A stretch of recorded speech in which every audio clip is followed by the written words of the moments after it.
The season 9 finale is here. This season, the show visited 4 new states and 2 new countries, including this finale, which stops in Morocco. Today's guest started his first business at 17, dropped out of college at 21, became a Harvard student at 26, and fought cancer before 30. This is an episode you do not want to miss. Each week on this platform, I interview a different entrepreneur from across the country and around the globe. Whether you are looking to start or scale your business, this is the show for you. Hamza is a 35-year-old autodidact tech serial entrepreneur who started his first company at an early age. He stayed hungry and attended the World Economic Forum at 25 to learn more, and after a life of entrepreneurial endeavors, he currently has 3 active companies he founded, along with many more stories to share. His most recent, Food on Demand, it's the first connected restaurant in Morocco that allows and specializes in food delivery. Allow me to now introduce Hamza. It's great to see you. Hey, Vincent, thanks so much for having me. My pleasure. Would you mind introducing yourself a little more to our listeners and previewing your story without giving away too much on the entrepreneur side? Well, I'm a 35 years old guy, born and raised in Morocco. So I started in Marrakesh, 35 years ago. I mean, when I was just born, and I came back to Marrakesh after spending some time in France. And Casablanca. So I got back to where everything started.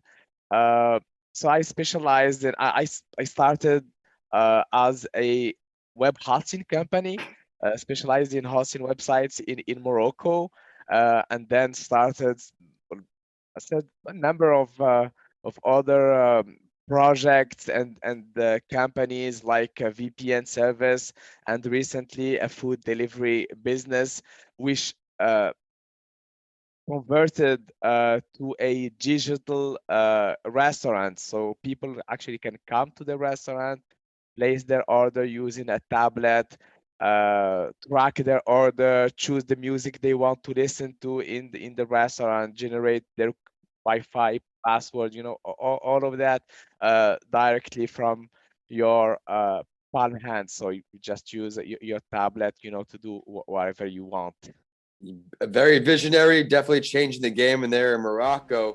I got to backtrack a little bit. We know you started at 17, right? Your first business started young. Yeah. Why did you not want to go directly into the traditional schooling route? What made you just say, I'm doing it on my own? Well, let's say that my parents wanted me to choose the classic path, which wasn't easy for me, growing up. They wanted me to attend school, get the best marks and get, an internship, and then find the first job and then a second. But deep down, I I just found my way into the business world at such an early age. When I started the company at 17, let's say that before that, 2 years earlier, I had started another endeavor, specialized in still selling online services. And I actually had my first client at the age of 15. So my first client paid me $5 per month for a service. It was a shell account. So a shell account is basically an account in a Linux server connected 24/7. So I sold that account for $5, and he sent me the money, like let's say it's like money transfer service. And when I went there, to get my $5, they refused because I didn't have an IG. They said you need an IG, but I didn't have an IG back then. Uh, and then they told me that I could possibly get my fortune if I get two people to say that I'm Hamza Aboulfeth and they will sign on my behalf. And then I got my mom and my aunt there, so they did the paperwork, and I got my first real money from the internet. So this is how it started actually, with the first client that pays $5.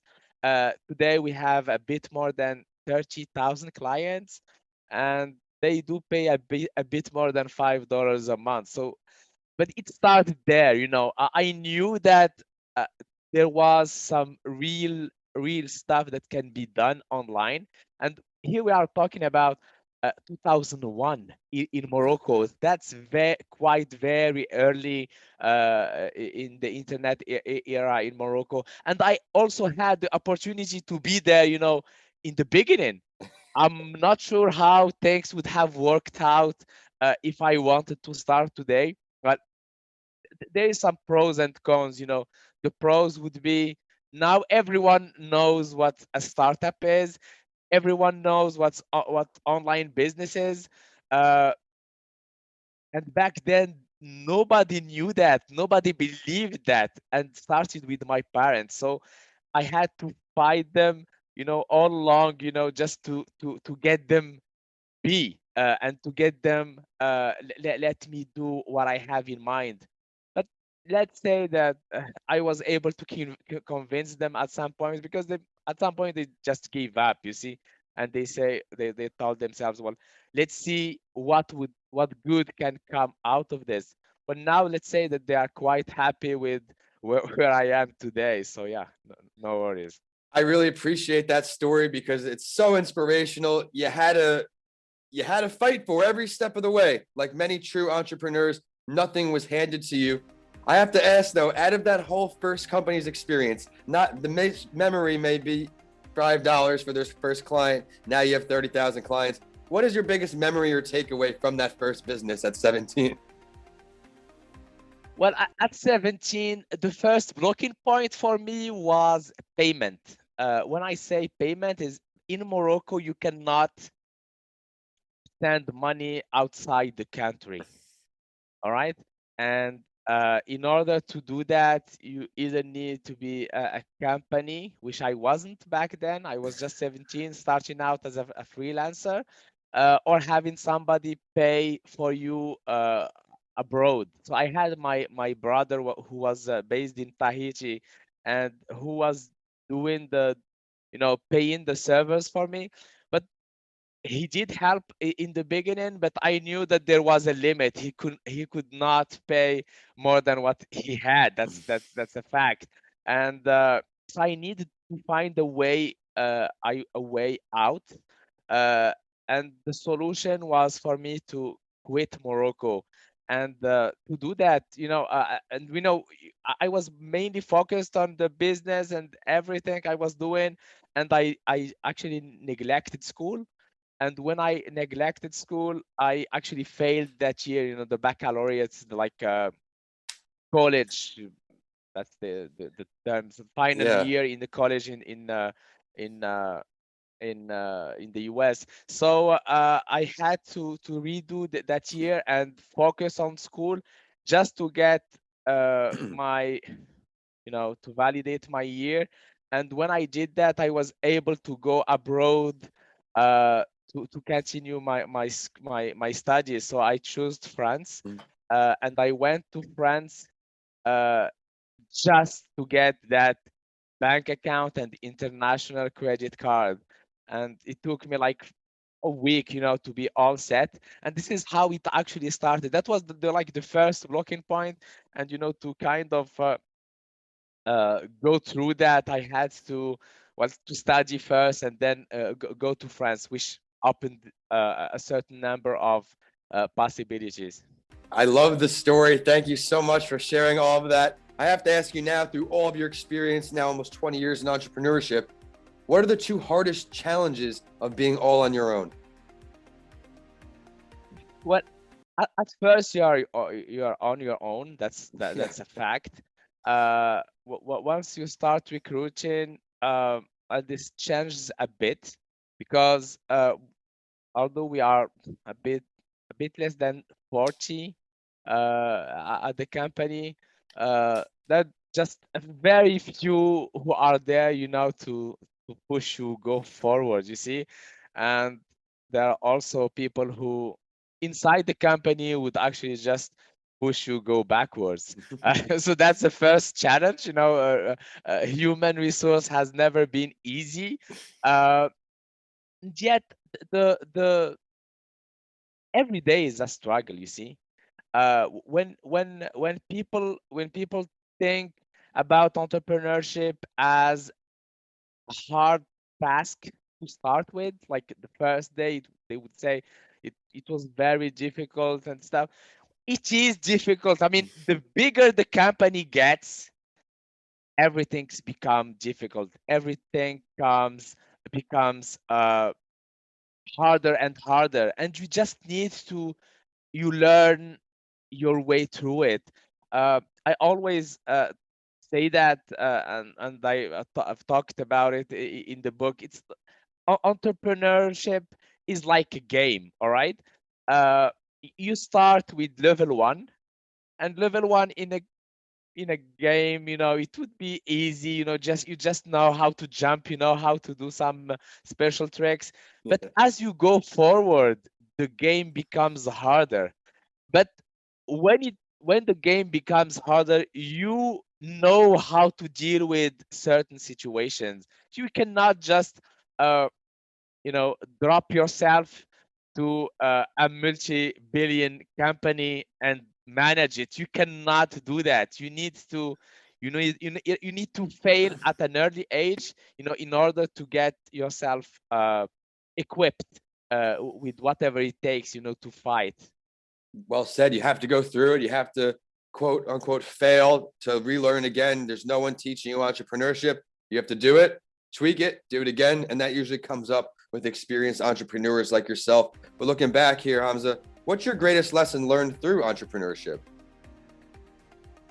We have so many each and every day, even let alone each month. It gets, no matter how hard it is, it just gets fixed, and it just gets done. You see, some stuff, gets done miraculously. Yep. Some other stuff, I mean, you may lose an arm or leg while doing it, but at the end of the day, it gets done.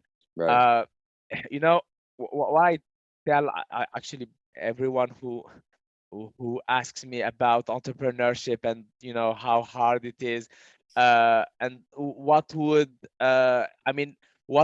push you, just to start your business. Well, it's quite easy for me. I mean, we all gonna die.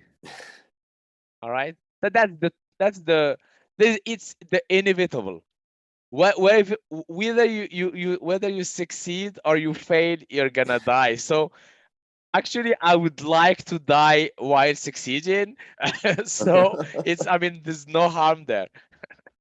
Very well said. Sometimes we have to look at it that way, take the pressure off ourselves. Whatever happens, happens. There is the outcome where we can leave a legacy, we can work a 9 to 5, we can do an entrepreneurship, or we don't have to do anything at all. That's each of our own decisions, but the ending will be the same. How do you want to ride out that ending is in your court.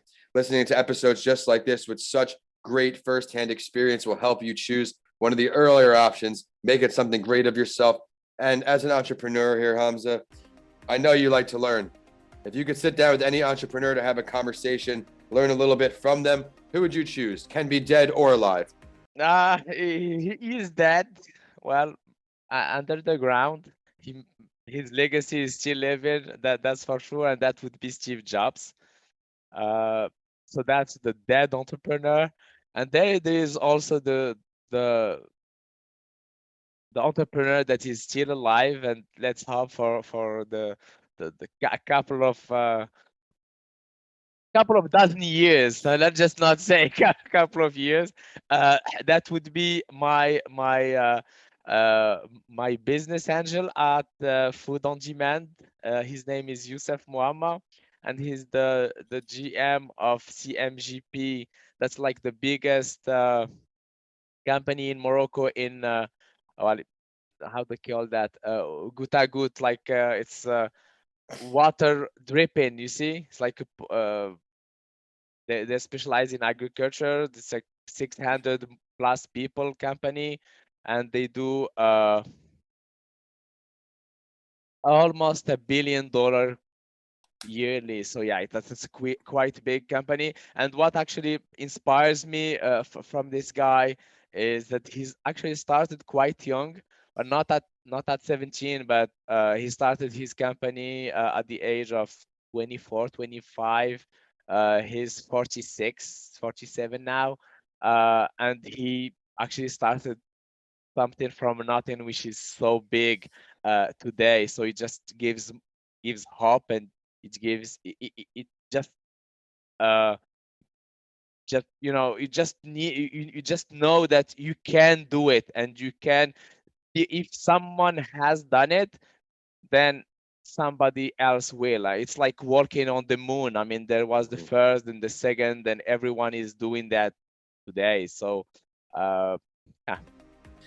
Now I'm going to take it a step further. I'm going to ask you, for both of your entrepreneurs, where would the location be for these meetings? Describe them both. Describe the scene. The meeting with these guys. Well, the dead one. Well, let's talk about the alive one. I mean, we talk on the phone pretty much every time when he's in Casablanca. I'm in Marrakesh, so whenever we are in Casablanca, we just meet for a dinner or lunch, and we are both foodies, so we like and we love good food. So I mean, it's like another religion, food and good food. For Steve Jobs, well, let's say it would be under a great LSD trip. I don't know if that's if that's something that is allowed to be told here, but yes, Steve Jobs does talk about his LSD journeys and his drug, well, not addiction, but let's say trips. Yeah, it would be great to meet within that trip. I mean, lots of stuff that can emerge from that.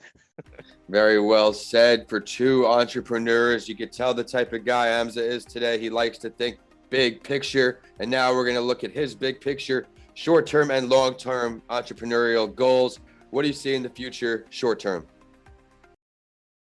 Well, I'm actually starting a new venture.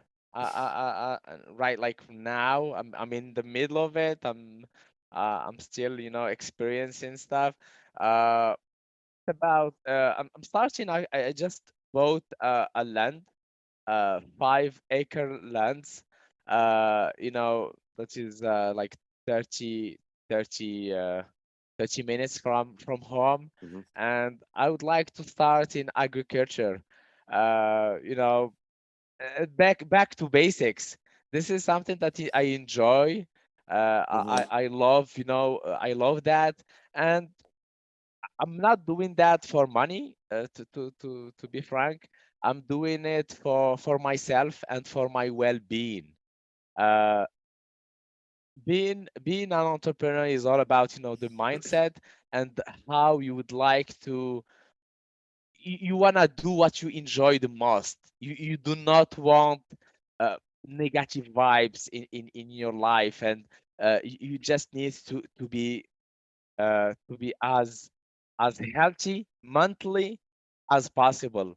And for me, that's a way to do it. It will help me, just feel the blank I have still in my time. And no, I cannot just do nothing. I need to do something every time. Yeah. Yes. Now let's look long term. Where do we see long term? Well, long term, let's hope I will still be alive. That's the first thing. And I, I mean, both companies that I'm actively working on, like Genius and Food on Demand, they are getting bigger.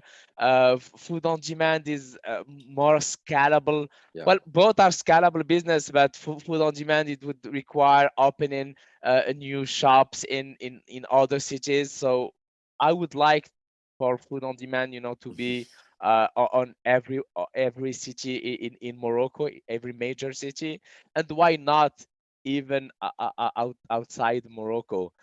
For Genius, Yeah. it started with one mission that I'm actually trying to ignore today. I wanted to build my own data center, and today, I mean, it doesn't worth it, to have a data center as of now, with all the competition there is around the cloud and everything. So it's not, and that was like a dream 20 years ago. So sometimes your dreams may change, or Yep. it just doesn't worth it at the time. Maybe if I was able to do it like 15 years ago, then yeah, hell yes. But now no, it doesn't worth it. Well, I very much admire your ambition. I can't wait to see things unfold. A little reminding me of myself. I'm always trying to stay busy, always trying to do something, make some greatness happen. And now we're going to hop right into the spotlight story here.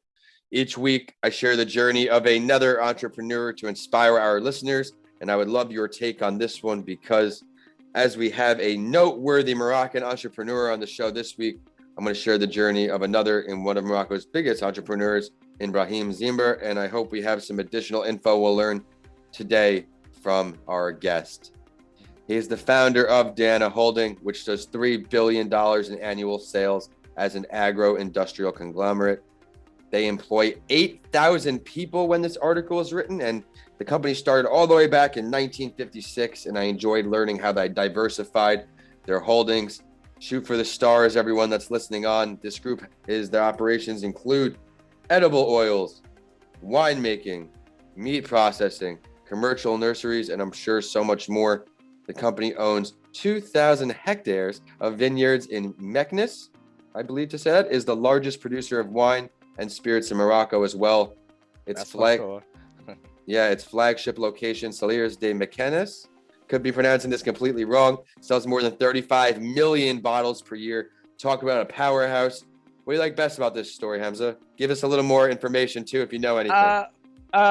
More information, I may not give you much, because I'm not really into the wine business. But I do know that the entrepreneur, not personally, of course, but he's one of the, let's say, top three uh, entrepreneurs in Morocco. There is Brahim's neighbor. There is Atman Benjeloun, which is the CEO of Bank of Africa, like one of the largest banks in the country.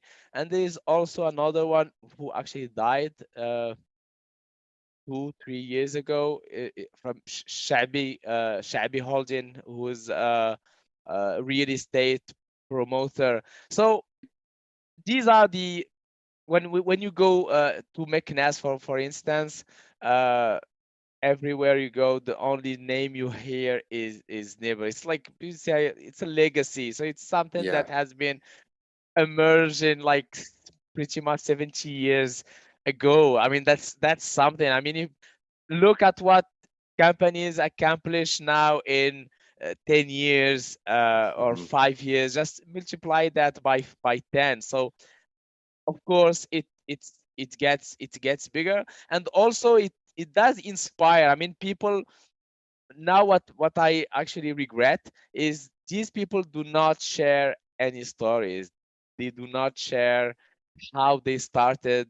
There are some rumors. Right. For example, Shabi, he was actually uh, uh, he was building, it's a real estate company, but back then he was what's the name? The one who builds stuff. Uh, Like a contractor? yeah, pretty much a contractor, but he was like a very small guy, and then starting his way, and he was actually working from the suburbs, to the city, to do his business, and this is how it started. So there is lots of rumors about his way, of entrepreneurship. And now it's one of the largest companies in Morocco. So what I regret is having these people, these big guys telling you their stories, the real story, the unheard story or the untold story, to just to inspire. And it's all about inspiration. It's all about, giving hope to people and telling them that they can do it, because of course they can. Very well said. Just like this show, and we spoke about it before we went recording live. One of the goals of this show is to inspire people through our true stories, our true testimonials, and our true experiences, which I think you did a great job at sharing today, Hamza. And thank you so much for coming on. The value was endless. I loved all your firsthand learning experiences. You expressed to our listeners that even if it's difficult, if it's what you want, do it, challenge yourself. I loved when you were talking about the difficult parts of entrepreneurship, where you said, as it's like a game that becomes harder, you finally know how to deal and are more aware of how to handle certain situations. So thank you for that. And now I'd like to ask you for your last word. We do this on my other podcast too, because I want the listeners to really get to know you, the guest. What do you want to end off on, Hamza? Another tough question. There are lots of points there. So I think I will start. I will end this with the 3 Ps. So the 3 Ps would be passion, perseverance, and patience. Without any specific order. So you need these three, in order to do any entrepreneurship. So you need that passion, to keep the flames on. You need the patience, because nothing comes easy. You need to work your way through it, and you need the perseverance. You cannot just stop at the first obstacle. I love that. You certainly cannot stop at the first obstacle, or you'll never make it. Would you mind now telling everybody how to get in touch with you? Social media, website, ways to find your book? Sure. So my website would be aboulfeth.com, ABOULFETH.com. Well, from there you can have access to all the rest, the Twitter account, Instagram, LinkedIn, and of course, the book, which is available on Amazon directly. Just look up for Startupper to Cancer Fighter, from a startup, or from Startupper to Cancer Fighter, and I'm pretty sure he will enjoy the book much. Thank you for sharing all that. Also, be sure to check out the show on social media at That Entrepreneur Show on LinkedIn, Instagram, and Facebook, and at Podcasts by Lanci on Twitter, so you get updates from this show and a mental health break. My handles are at Vincent A. Lanci for all social media and YouTube, and my website is vincentalanci.com. If you would like a signed book instead of Amazon, DM me or email me. I would love to connect. Of course, my latest book is Mr. Lanci Talks Mental Health. And as always, I am going to end the show with a quote that inspired me, and know it will for you too. This one is from Adam Osborne. The most valuable thing you can make is a mistake. You can't learn anything from being perfect. Thank you all for listening and your support through another season, and we will see you next week for season 10 of That Entrepreneur Show.